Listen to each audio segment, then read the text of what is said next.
Good morning. So I promised on one of my channels that I would do a video to share how my most recent presence at the radio show was, because it left me feeling super energized, super powerful, and super set to do things, to put things in motion. First of all, the radio show, the Shadio show, the radio show is about relationships, love, intimacy, and sexuality. And we're kind of stuck on the topic of sexuality recently, lately. Okay, I'm thinking too fast, faster than I can speak. So we're focusing mostly on sexuality for the simple fact that our country's still burning with it. I gotta say, it's 4 years ago when I started this work, it wasn't like that. Nowadays, it is like that. So what can I say? I can only be happy for it. So we were going to begin, or we intended to begin, with the topic of sexual education. Now we partially drifted into something else, but then we also got back to the topic of sexual education. Not to thoroughly present what it should be like, what it's good for, and so on. None of that. It is an entertainment radio show, so the approach is going to be a little non-academic, like absolutely nothing that you see there.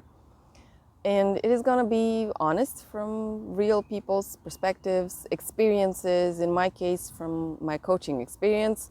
Sometimes I share some of my personal stuff, but I kind of stay away from that. So we had two intense moments, and the second one was the one that left me feeling super powerful. The first one, well, I'm going to share it here because it is important. I mean, so we had a new guest. She's polyamorous. She's working for Vice Romania, if you've heard of the Vice network. She's a singer together with her lover. They have a band. They only sing in Romanian, but for Romanians, they're fun. But in the show, she was presenting her experiences on social media and how she is approached by many people. She's not a coach, she's nothing. Just she spends half of her days free of charge just answering people. And she sort of realized, I can't do it like this. I mean, people need a lot of things. I'm spending a lot of time there and I got to do something. It's the same with everybody, but she's coming to realize that as well. But she was presenting her fantasies. For whatever reason, we drifted into fantasies. And her fantasy, one of them, which is extreme, is, and please sit with it and wait for me to finish my point. So her fantasy is to be killed right during orgasm. It's just a fantasy. She's alive. She's not applying that. And the host, the guy, he pointed out that we had approached this subject in the past. The fact that women fantasize a lot about being dominated, ravished, raped by men. It's just a fantasy. And when we approached that the first time we approached that, I did point out one elementary thing. Not all fantasies are to be applied in reality. Also, a few other facts.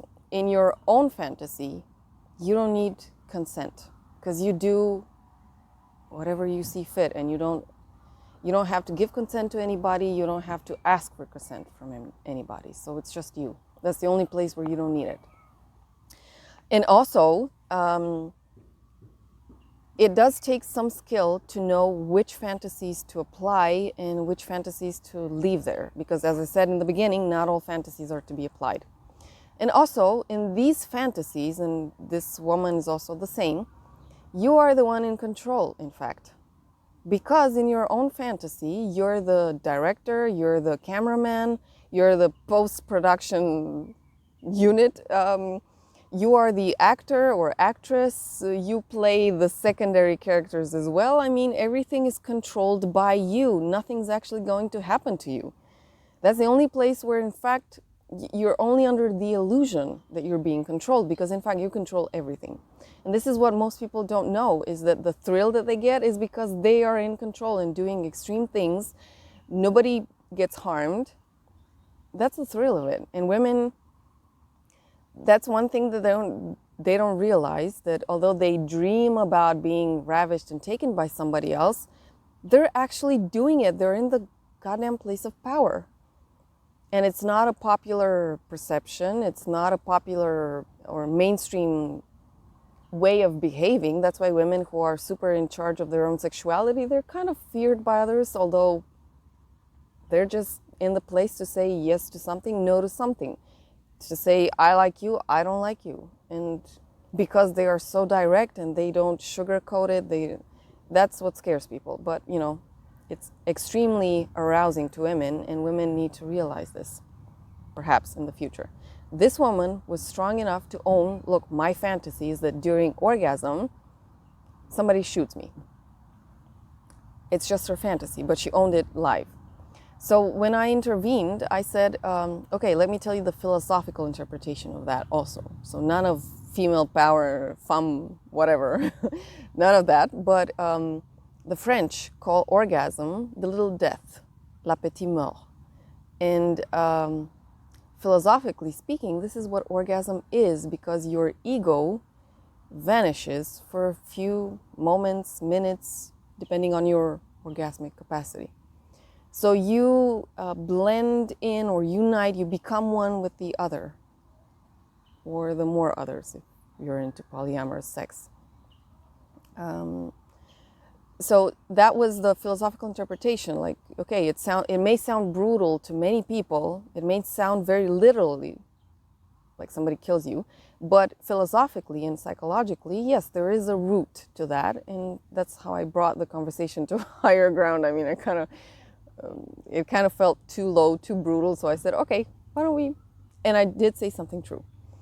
And the second moment, which left me super powerful and super energized, we slowly got back from, we made a lot of pit stops into a lot of funny, kinky, quirky, some very graphic discussions.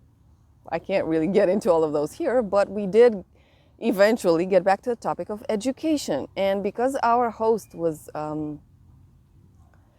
when he starts talking, you got to let him do his thing. But he was pointing out how, yes, of course, we want the best for our kids and we want to bring healthy information to them. And we got a lot of parents and a lot of people, God knows why, who oppose this. Okay, he has his way of expressing it, but this was the message. So as I was listening to him, I was like, no, we've had this speech in the public space for so long. And I said, I want to say something here. And this is the difference between a coach and an educator. A coach doesn't come with a preset list of topics that they're going to teach you. That's what an educator does. A coach comes to a session, first of all, is being asked there. Somebody wants to work with them. They get the full choice there. They want to work and they want to work with somebody else. It's not that their parents bring them to the coaching session. It never happens like that. That's not coaching. So, and when somebody chooses to work with you, the way the work is being done, you first of all get the background, but then each session that you do with them, this is the starting place. What do you want to learn, to grow, to express, to get out of this session? The coach asks the coachee this particular question. And the coachee gets to sit down, even if they don't know in that moment, they get to sit down and think and wait until they get an answer. This is how things are done. But when we're talking about education, nobody, but I mean nobody, in the public discussion asks kids, hey, kids, do you want to be educated around sex in school? So I said on the radio, why don't we ask the kids?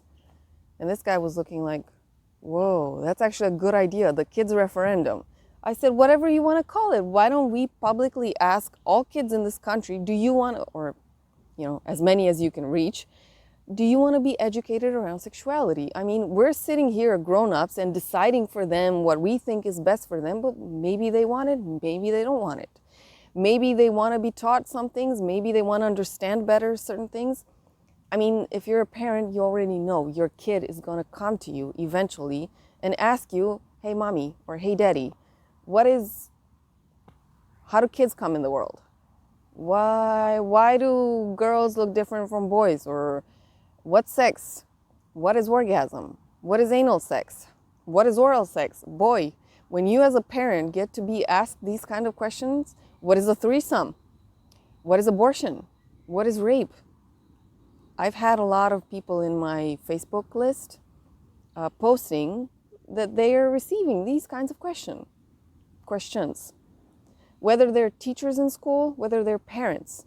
And some actually opened up and shared how they sat down with their kids and started to talk about pornography, contraception, whatever their kids were asking them, because all parents, or actually strike that, all mature, intelligent, refined parents know that you don't answer anything else but the question you're being asked. You don't give more details than the kid wants to know.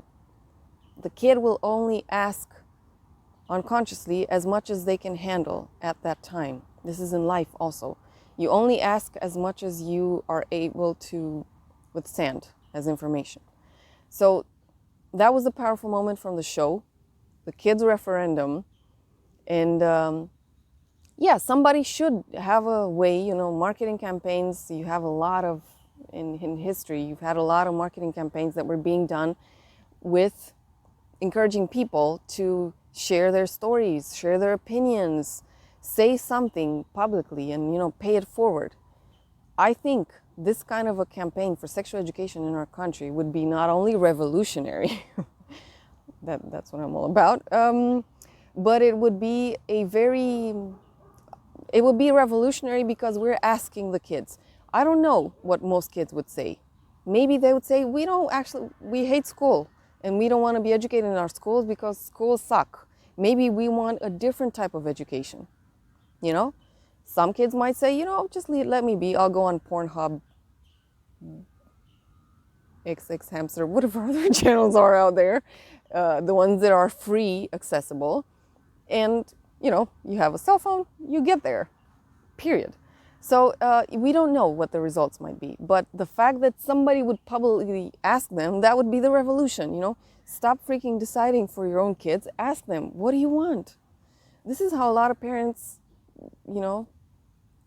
this is where I think the line is drawn between parents that are really prepared, as much as you can be in reality prepared to be parent, and those that aren't. Those who dictate to their kids, you're going to do this, this, and this. And those that ask them, okay, so what do you want to do in your life? How do you want to do it? Yeah. So that was the powerful part. I don't know how we're going to do that because this is the challenging part. I'm not in the leading, I'm co-partner in this, but I'm not in the leading role. Had I been in the leading role the next day, okay, who's the person that does the website? What are the questions? When do we brainstorm? Like, I'd be super sharp on, let's make this happen. Let's do it. But yeah, I'm not there, so it's a different energy, and I'll have to wait and see, and perhaps yank somebody's wires every now and then. Are we going to do this? Are we going to do this? It's an awful place to be in when you know that something can be done, but it isn't being done. So yeah, anyway. But I don't want to cut from the power, okay? That was a super powerful moment. And I'm really waiting to see what's going to happen with the kids' referendum in Romania, if it's just going to be an idea, or if everybody in the radio show is actually going to work their ass to make it happen. I hope the second case will be true, but we'll have to wait and see. So that's it for me. I wish you a beautiful weekend, and yeah, let me know if you have any questions. Let me know which posts are to be more explained, like in which posts you want me to go into more details, because you guys are starting to react more to my posts, and I'm super happy about that. And let me know if you want more details or not. I'll just come with my topics and enjoy them. See ya. Bye.